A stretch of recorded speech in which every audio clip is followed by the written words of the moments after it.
Fox 13 Tampa's Evan Moon. Evan, thanks so much for being with us. What more do you know about this story?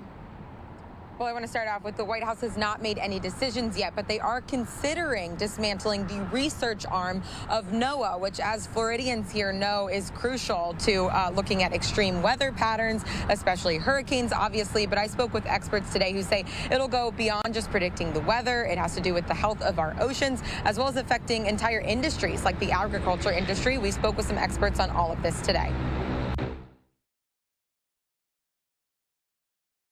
The National Oceanic and Atmospheric Administration, or NOAA, could be up next for major DOGE funding cuts. A budget proposal is considering slashing NOAA funding by $1.6 billion, or 27%. The important work of NOAA has been under attack since Inauguration Day.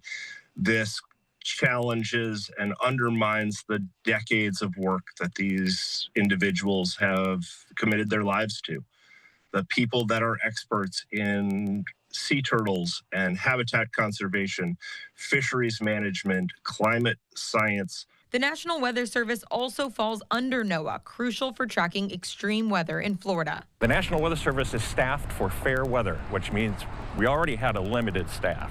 And when we had hazardous weather like hurricanes coming toward us, we would all have to work overtime.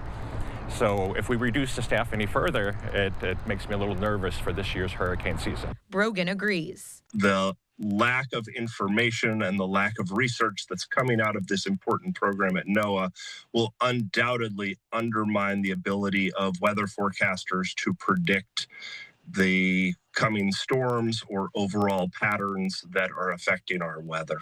Agriculture industries nationwide would also feel the impact, with farmers relying heavily on NOAA for seasonal weather patterns. The White House maintains DOGE layoffs nationwide are crucial. DOGE is able to take out the waste, fraud, and abuse, which appears to be rampant based on what we're seeing. The Florida governor also saying last week he's a big supporter of the DOGE efforts behind potential NOAA cuts and believes NWS will be fine. There's certain legal authorities, whether you're probationary or not, and I think that they kind of started broad, but I think you're going to see it be okay with the National Hurricane Center. I really do.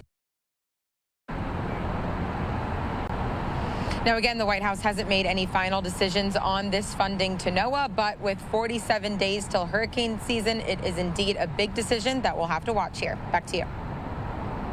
And Evan, as a former resident of Florida, I know just how intense it is as folks get ready to gear up for hurricane season. And some pretty big hurricanes came through Florida last year as well. We relied on your reporting there at Fox 13 as well as our other partners at Fox 35 in Orlando. Have you heard anything else from other folks around as they're hearing about these potential cuts? What's their reaction?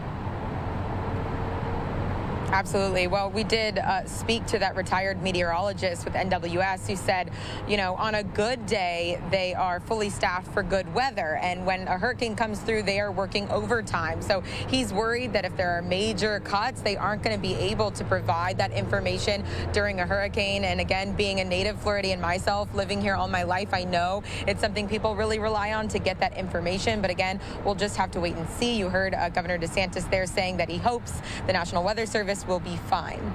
Again, that's something we'll continue to track here on Live Now from Fox. Our thanks to Evan Moon there with Fox 13 in Tampa. We appreciate you for joining us.